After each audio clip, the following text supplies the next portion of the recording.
Thank you to Hannah Burling from Fair Districts, New Mexico, and Leonard Gorman from the Navajo Nation Human Rights Commission. You can watch Gwyneth's entire interview right now on the New Mexico in Focus YouTube page. Now, earlier this month, the Biden administration publicly announced its decision to send cluster bombs to Ukraine. 20 countries have banned these types of weapons, though neither the U.S., Russia, or Ukraine have ratified that convention. For 2 decades, New Mexico journalists Karen Coates and Jerry Redfern have documented the long-term human and environmental impacts of Vietnam-era cluster bomb campaigns in Cambodia and Laos, including in their film Eternal Harvest. Now get this, the U.S. military dropped 4 billion pounds of explosives in Southeast Asia between 1964 and 1973. About 30% of those bombs didn't detonate, and they still remain a threat to people today. The filmmakers joined Laura Paskus in our Albuquerque studios to talk about what makes these bombs so dangerous for so long. Karen Coates, Jerry Redfern, thanks for joining me today. Thanks for having us. So when you heard that President Biden approved sending cluster bombs to Ukraine, what was your initial reaction? Here we go again. I had other thoughts too that I probably shouldn't say on public TV. Right. So cluster bombs are banned by many countries by a convention that was adopted in 2010, and even Congress has placed some restrictions on cluster bombs. Jerry, can you talk about why they're so bad? Well, the reason they're really bad is like their very basic general nature. So a cluster bomb is actually like a big bomb with a bunch of tiny little bombs inside of it. And then when you drop it, the big bomb opens up and shoots all the tiny little bombs out. Like, for example, a size of something like this. This is half of a cluster munition that was dropped over Laos probably 55 years ago. So you'll have maybe 600 of these inside a much larger bomb, cracks open in the air, scatters these over the course of 2 or 3 football fields, and exploding all over the place, or not, depending. I mean, the cluster munitions that were made and that have been made and that were made until recently have all sorts of different purposes. You know, anti-personnel, to try to kill people, to try to penetrate through armor, or to actually, like this one did, it would send out tripwires to act as a landmine, so that if somebody was walking nearby it, they'd trip over the wire and it would explode. So there are all sorts of reasons. The big problem with them is that you're throwing so many out there that you inevitably have a failure rate. And if you're throwing out hundreds at a time or thousands at a time, or in the case of Laos, Vietnam, hundreds of millions at a time, those failure rates add up. And then you're left with millions of these things in the ground years afterward that are found by farmers or kids. And it kills them. It kills them. So the United States has millions of these bombs in storage. And before we dive into your reporting on Laos and Cambodia, I just wanted to ask, who builds and sells and profits off of these bombs?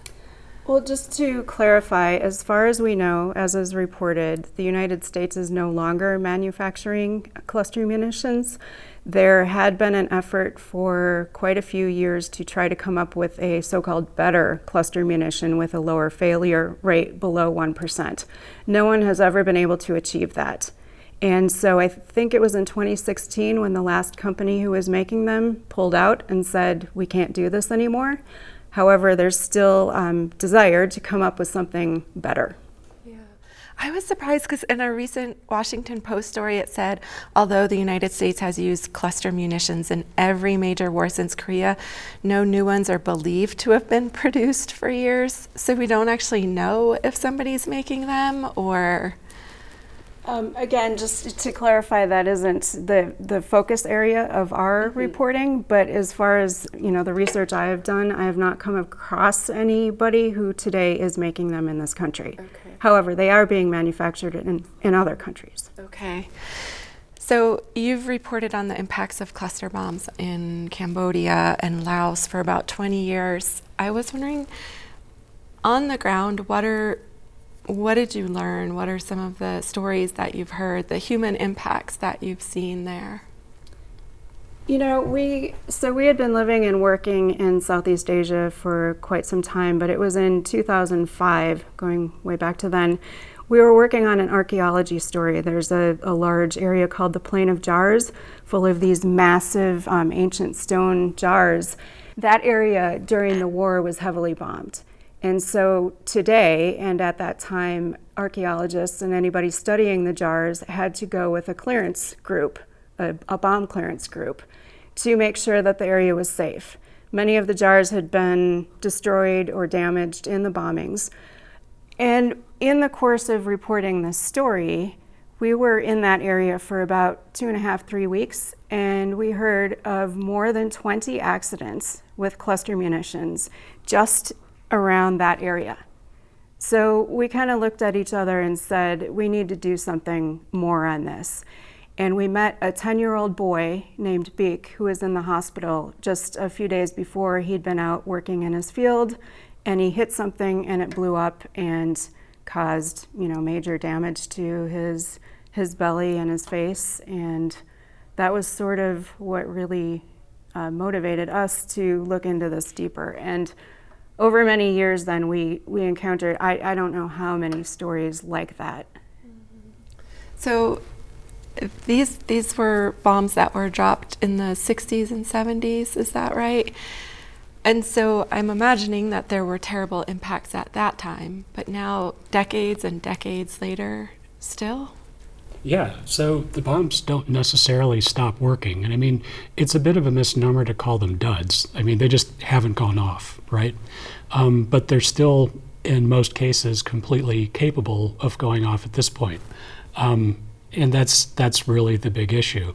So they found that what happened a lot of times, particularly in Southeast Asia, you have a monsoon season, for example, and if you're bombing during the monsoon season when the ground is essentially jello, the bombs will sink into the ground during that season instead of detonating like they were supposed to.